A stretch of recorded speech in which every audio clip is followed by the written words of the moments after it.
Hello, YouTube comic community. This is Jimmy the Geek Aficionado, and welcome back to Will Work for Comics. This is a segment that I like to introduce ideas of how you can get more books or improve your overall collection by doing things that don't really cost you a lot of money or no money at all. Things where you can provide services in exchange for books, or you can take books that you have and you can upgrade them. Things of that nature. In this one, we're going to talk again about trading in the market. This time, I went to another local show with a stack of books. I didn't have a booth or anything like this time. I just hit hit a room filled with vendors and figured what I could do. So, first thing you do, you scout, right? Go check out what the people have. See if there's things that you're interested in. Let them know, hey, are you interested in trade? And they'll let you know whether they are or not. Some people will be interested, some people won't be. It helps if you show up with keys or things that are hot or relevant right now that they can flip. And they can make, their money off of, especially if you're going after stuff that's slow moving, right? That's another key thing to consider. If you have stuff that's hot right now that you're not interested in keeping and you want to use that to get, like maybe an older book or a stack of books or something like that, it's not difficult to be able to take that to them. And some will be receptive and some won't. It just depends on their business model and what they've got into a book. So keep those things in mind, work your room, find things that you're interested in doing, kind of add those things up in your head, and then come back around to them once you've done your scouting. Now, don't take too long with this, all right? Because mind you, there's other people there and they might be after the same things that you're after. So that in mind, let's get to the haul and talk about what we picked up and how we got it. And just remember, there's deals to be made no matter where you go. All right, so one of the first booths that I hit, I would say it was probably halfway through. He wasn't interested in any trade, but he did have some things that I was trying to track down, especially in the Bronze Age, which is, very popular and not always easy to get, especially not in solid grades. This one here is the last book that I needed for my Astonishing Tales run. Now, I don't have the full run. There's a chunk in the middle that I just didn't care for to get. So I just, I'm not a big monster book fan, especially Bronze Age monster books. So I just didn't care to get them. But I wanted to finish off the Khazar run. And I have the whole Deathlock run from 25 to, I think it's 34, somewhere in there. So this was the last of the Khazars that I needed for my run. It was $4 for the book, which is a great price. Everything the guy was selling was 25% off, so I only paid $3, right? That worked out. I picked up recently Black Goliath #1. Showed that off earlier, one of the books I got during the quarantine. But I didn't have the rest of the series, so I was able to get 2, issue 3, and issue 4 fighting the Incredible Stiltman, who was, let's just say, one of Daredevil's lackluster villains. But hey, at least Black Goliath can grow up to a size where he can kick Stiltman's ass, even though if it looks like Stiltman's getting the best of him on the cover here. And I'm just digging the whole Jack Kirby cover. That's super cool. But yeah, each of these books was, like I said, 25% off. So I paid just under $5 for each one of them. And I think I'm only 2 away from having the rest of the run. It was a very short run. So good stuff. Also got the Cat #4, which is the last one I needed for that run. And I've closed that off now. Super, super happy to close that off because that one's just kind of been hanging out there for a long time. Just, not letting me get through it. And for those of you who don't know, the Cat is Hellcat. Well, the Cat becomes Tigra. Right, so this was, she made her debut in the Cat #1. It was a 4-issue mini, and then you had Marvel Chillers, where she becomes Tigra. Giant-sized Marvel Chillers, Marvel Creatures. Giant-sized Marvel Creatures. I'm going to get that. Giant-Sized Creatures, number 1, she becomes Tigra, and then she shows up again in Marvel Chillers. She's got a little run in there before joining, obviously, the Avengers later on. Okay, so sticking with more of the bronze, here's some good stuff. This was a Human Torch run, lasted, I believe, 10 or 12 issues. And I was missing a few out of there, and I do believe that I closed off my entire run here with issues 8 and issue 7 against the Savage Submariner. Issue 6. Issue 4. Fighting Paste Pot Pete. And this is before he becomes the Trapster, which is a way better name than Paste Pot Pete. Issue number 2. And these are, one thing I'll say is that grading is incredibly important when it comes to pricing comic books. And almost all of these are graded as a fine, very fine. And a lot of times you'll find people who are grading a little bit lower than the curve. But what I find is that most times people are grading significantly lower than the curve. They just kind of hit a good midpoint, for a really nice looking copy, and they don't want to be challenged on it and waste time with that. So they'll grade and they'll price low, which is what these books were. Like for example, this Human Torch number 1, that is easily a 9.294. Right? At least it certainly has the candidacy for it. Really the only thing wrong with it here is you'll see a couple of little slight color breaks. Usually when you have it here on the corner, they're a bit more forgiving, and you can even get 9.4s on those. But with the extra, they might kick it down to a 9.2. But it's really the only thing wrong with this book. And it's absolutely beautiful, and I paid $15 for it, or less than $15 for it. So happy to get those. Okay, so moving around the room. Get to another vendor who I'd actually worked with before. So I know he was more, he was one of the people who would be more interested in trades. And I was right. I showed him my goods. He found something he liked. He picked out a Strange Tales 178 with the return of Adam Warlock. And I was able to trade him that book for a couple of Silver Age books that I was looking for. This one adds to my Green Lantern run on some of the early end. This is issue number 23 with the first appearance of the Tattooed Man. And I'm pretty certain it might have been the only appearance of the Tattooed Man, but I could be wrong. But that wasn't the best one. The best one was this. Action Comics issue number 340.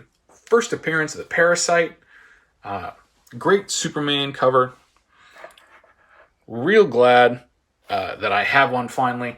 And it's got a sub crease through it. I'll press that out and hope for a nice return when I send it into CGC. But just super glad to have this finally in there. I'm not going to say that the Superman keys are hard to get. Obviously, the really early ones, in Action Comics, are a bit more difficult because of the cost. You start getting into, like first Brainiac and stuff like that, right? And the prices just kind of shoot up there. They're more like Batman prices. But this one's still relatively, reasonable. But it's a really cool, book. And I like that, you get the big purple blob man on there. So that's fun. All right. Move to another part of the room. Now, I saw this guy back in late January, this dealer, and he had a book that I wanted then, but I ran out of time working the dealer room at the end when I was selling, so I didn't get a chance to go back there and pick it up before he had packed up and took off.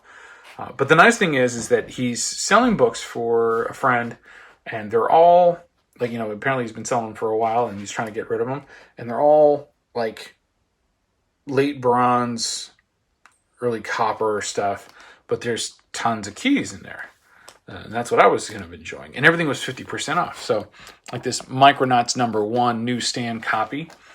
So this features the first appearance of Bug right here. Because I think the Micronauts actually showed up in something else, but Bug wasn't part of them. I can't remember exactly what it was. So it was only $6, and it's like super clean condition. Nice Dave Cockrum cover. Justice League, which becomes International, issue number 1, with the first appearance of Max Lord and the new Justice League team. It does have a light color breaking here, so it's kind of about an 8, but you know, for $7.50, you can't beat that. Some great copies of these. This is Wolverine number 2. This is probably like a 9.4, 9.6 range. Newsstand. Again, half of that, so I paid about $22.50. And I did the same for issue number 3, which was also in the same condition. Just super clean copies of both of these. So even if I sold them for $45, I'd double my money. But we'll see, what they come back at. I'm looking at I think a 9.6 run of newsstands right now, so that's pretty fun. It had some of the Kirby Fourth World that I needed to fill some holes, including this Forever People number 4 for $20. And then New Gods number 6 for $15. And again, these are all in great shape. None of these are beat up at all. They're all like very fine and above. So you can't beat the prices that they've got on these. Especially on this one here. This is the book that I had wanted to get before. This is probably like a 7.0. But for $25, I couldn't beat it. It's the first appearance of Steppenwolf, who was the villain in the previous Justice League movie before the Snyder Cut gets released. But this is New Gods number 7, first appearance of Steppenwolf, and I have now my complete run of New Gods from 1 through 10. There's some more later ones, but I'll get those eventually. Not really as concerned about getting them as I was the 1 through 10. Those were the big books for me. So the last thing he had was these, and this is one of those situations where when you are working a room, be on the lookout for people who haven't repriced their books in response to current trends or in current news. Like the fact that I got Alpha Flight number 1 for $4. Yeah, you heard me, $4. And this is a solid 9.496, easy. As is the second one I got for $4. So if you're interested in a copy of Alpha Flight number 1, hit me up if I still have them.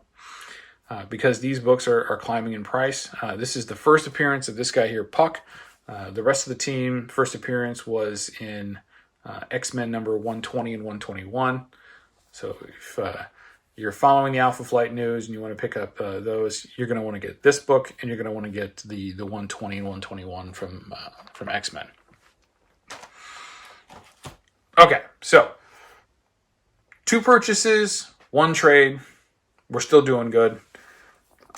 Get to a great dealer down at the end. Actually, right near the entrance. I just didn't hit him first. Kind of came around to him kind of last. And these books, so cherry. So I traded him a copy of a 9.8 of Thor number 8, featuring Jane Foster revealing herself to be the new Thor. With obviously all the Thor news and everything. Now, I paid a total of, I want to say, $40 for that book between the cost that I paid to buy it and the cost for slabbing it. So I'm in about $45. Between that and I also gave up a couple of copies, a couple other books. I can't remember off the top of my head. Just minor keys. It was Thor 338 and 339. second appearance of Beta Ray Bill, and the first Stormbreaker, both in newsstand. So total in, I think we did 125 in trade, and I was able to get these. This is a Brian Bolland copy of Wonder Woman number 63. Just a great copy of this book that I didn't have. Very iconic Brian Bolland cover with the hair. As a matter of fact, this kind of came up when I was doing Comigories under a hair category, which was just rough. And a lot of people brought this one up, and I was ashamed that I didn't have any of these great covers at the time. So when I saw this, I pounced on it, just like I did on this guy here. This is Uncanny X-Men number 164. This is where Carol Danvers becomes binary.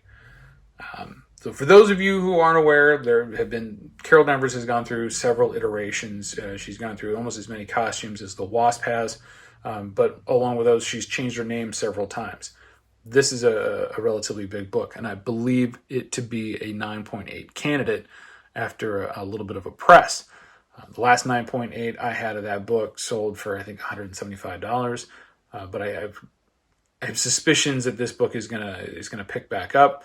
There's a lot of people picking them up and hoarding them right now, and I am one of them. Beautiful Dave Cockrum cover, and I think this one's gonna definitely do well in the long run.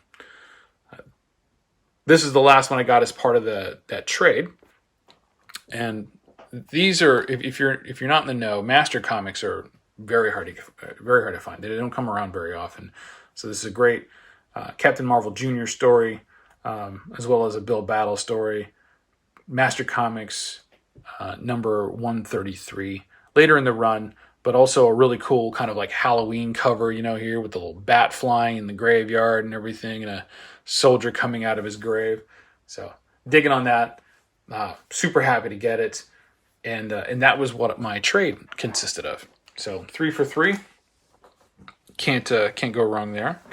But once I was done with the trade, I kept digging and found some more stuff, like this copy of Marvel Presents, and all these books were 50% off, which was huge. So this copy of Marvel Presents Guardians of the Galaxy, this was the last issue that I needed for that run. So I now have that full run, and it also includes the origin of Starhawk.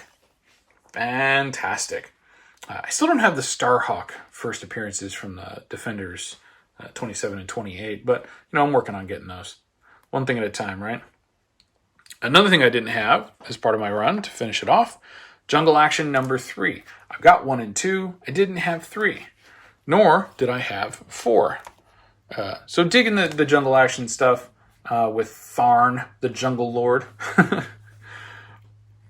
Cool stuff from the Bronze Age. You gotta love it. Just good old Marvel there. Now, we were talking about Tigra before, and the last issue that I needed of Marvel Chillers is issue number 6. Just glad to get it. It's got a Red Wolf appearance in it, and apparently it's part of Phase 2 of the Marvel Age of Comics. Great shape, beautiful book, and I've closed out another series, so very happy about that. Keeping with the bronze, Marvel Feature number 2, Red Sonja She-Devil with a Sword. So this is Volume 2 of Marvel Feature. Volume 1 featured the first appearance of the Defenders. So Volume 2 had Red Sonja in it with her chainmail bikini. And so it looks like somebody wrote some kind of arrival date on her chest. So that's also a nice little feature. All right, so that's not all I got. Got another Teen Titans book, Requiem for a Titan. Looks like somebody died, and Robin's being mentally telling himself to quit. So that should be an interesting read. This is still with the original 4 back in the the first 15 or 20. Just had the 4 of them. Robin, Aqualad, and Kid Flash started the Teen Titans with an early Brave and the Bold issue. I don't recall off the top of my head. I think it's 58 or 57, something like that. And then Wonder Girl joined the team in Showcase. Again, not recalling off the top of my head, I think it's like 59. But then after that, they got some more. They got some more characters added to it. Speedy joined the team, and some others over time. But this is one of the earlier ones, and one I didn't have. Issue number 14. I'm glad to get that. Pretty cool Nick Cardy cover. I love Adam Hughes. Absolutely love Adam Hughes' work. And I have been tracking down these Wonder Womans with the Adam Hughes covers for some time. And I'm getting closer to having the completion with issue 152 here, which is a really cool face shot. Especially with this guy back here. Whoever that is. Looks like a spider or something like that. Kind of freaky. This one, though, this is an amazing cover. This really shows off Adam Hughes' talents and his ability to identify body type, specifically for particular characters. Wonder Woman is an Amazon. She's going to have a larger, muscular build, but she's also a very slender and attractive woman. That's, at least that's how she's portrayed. And this really hits on her strength as a woman and having that strong female body type, not looking like, an ogre, not looking too frail and assuming that her strength comes from, something supernatural. She's an Amazon, right? The Amazons are identified as, of a larger stature, right? So it's an excellent portrayal, and just really fits in with his ability to identify those body styles. This was a fun one. I'd seen around. It's another Adam Hughes. This is Fables issue number 33. Just a cool Adam Hughes cover. I'm sorry, not Fables, but Fairest. I dig it, especially the little bear over here, reading a book with his spectacles on, and she's laying on his back like a bearskin rug. Pretty funny. All right. Now, I just picked up a set of 5 of these. The 5 Ronin. So when I came across another copy, I couldn't pass it up. It was $10. Basically, it cost me $5 because they were 50% off. And this book in a 9.8 is $175. So I'm going to be taking this one and the other one I got, and I'm going to be sending those in to see if I get some 9.8s. It's a beautiful David Mack cover, and to be honest, you can't pass up on something like that when the opportunity for the value prospect is so high. You know what I'm saying? So keep that in mind when you're looking through these. This book has been hot for a hot minute, and finding it in solid shape is not easy. This is Devil Dinosaur number 1, first appearance of Moon Boy and Devil Dinosaur. Devil Dinosaur now very popular with the Moon Girl and Devil Dinosaur. And there's been, obviously a lot of speculation about her getting like a Hulu series or showing up somewhere. So this book has gotten a little bit hotter, but I didn't pay that much for it. As you can tell, 50% off, $12.50 on that book. Very happy to get that at a reasonable price. I have another copy of it. It's a little bit rougher, so that'll be a reader copy, and this will be my slab copy. Hopefully, we can get a nice high grade on it and make that a nice part of the PC. Right next door to this guy, I found another spot, and they had some more of the Wonder Womans that I was missing. Issue 167, another great Adam Hughes cover. As you can tell, I paid $15 for that, which is not uncommon for these books, not in the slightest. It's typically what we see for this kind of a book. Usually it's in the $15 to $20 range. And honestly, I dig, it's got a lot of the Bat Stars in there, the Teen Titans and some others. You got Tim Drake over here. You got Wonder Girl, or I think that's, Cassie. This is Donna Troy, Nightwing. Not sure who that is. And then you got Huntress over here. So great cover. Wonder Woman in Gotham. You never know. And then you've got Wonder Woman here part of that same run, Gods of Gotham. This is issue number 3, issue 166, featuring Batman on there, right? Now, you don't see Adam Hughes doing a lot of male stuff. It's not what he's really known for. He does a great job in general as an artist, but obviously his portrayal of female figures is really where his art just takes off. And then kind of rounding this up, we have... Actually, we're going to step back for a second and just take a look at these boots. What happened here?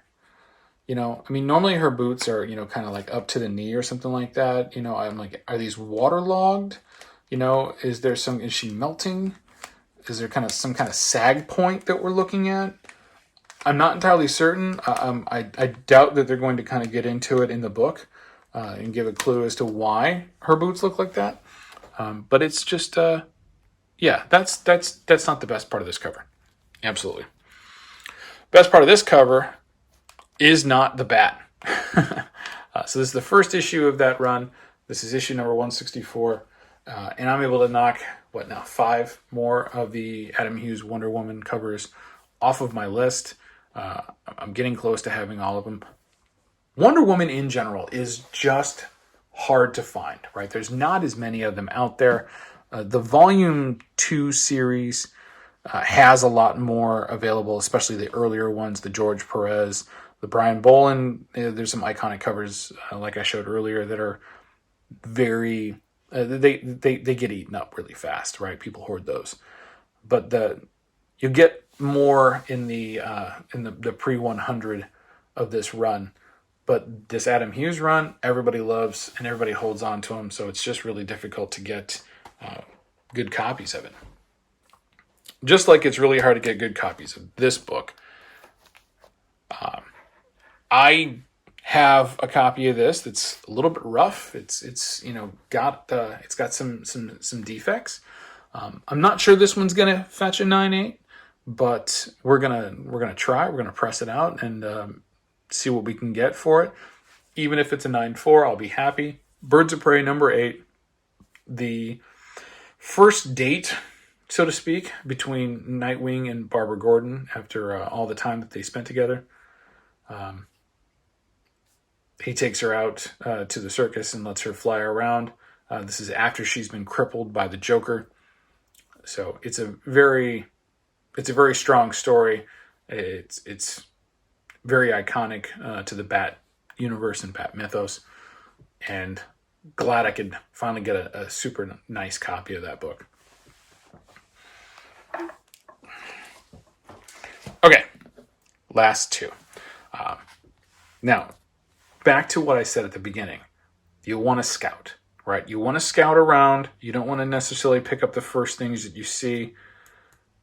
So, that in mind, I came back to the first booth I stopped at, which is a vendor that I know pretty well. And he had set a couple of books aside for me. So I came back and got these at the end. This one is on its way to CGC right after this video. It's Daredevil number 610, the second print, featuring, I gotta be honest with you, I don't remember this guy's name. I'll put it down below. But it's, a cover appearance, and it's hot, super hot. There is like a slight kind of notching on the edge of the spine, on the that's visible on the back, that was from the manufacturing, and like from the cutter. I'm really hoping that they excuse that and they overlook it and let it go, and it doesn't affect the grade, because otherwise this book is flawless. So difference between a 9.8 and a 9.6. 9.8s are around $200. 9.6 is around $50. So modern book, generally, the stuff really falls off hard. But there's nothing that I could have done about it. There's nothing that I did to cause it or anybody else did to cause it. It was done by the manufacturer, and we're hoping for manufacturing flaw forgiveness on that. All right, last book. And cue the music. Bloodstone #1. Number 25 on my 2020 hunt list. Finally knocked that out. So happy to finally get it. Paid way too much money for this book, in my opinion. I really wanted to kind of get it for a much lower price, but I ended up having to pay market value for it. But it does have the makings, the look of a 9.8. So I'm basically paying a down payment on what it could become, with the hopes that it actually hits it. So we'll find out in a future video whether or not we make the grade on it. But I do have my first copy of the first appearance of Elsa Bloodstone, and I'm pretty excited about it. So thanks for watching. Don't forget to like, subscribe, and drop a comment, and we'll talk to you soon.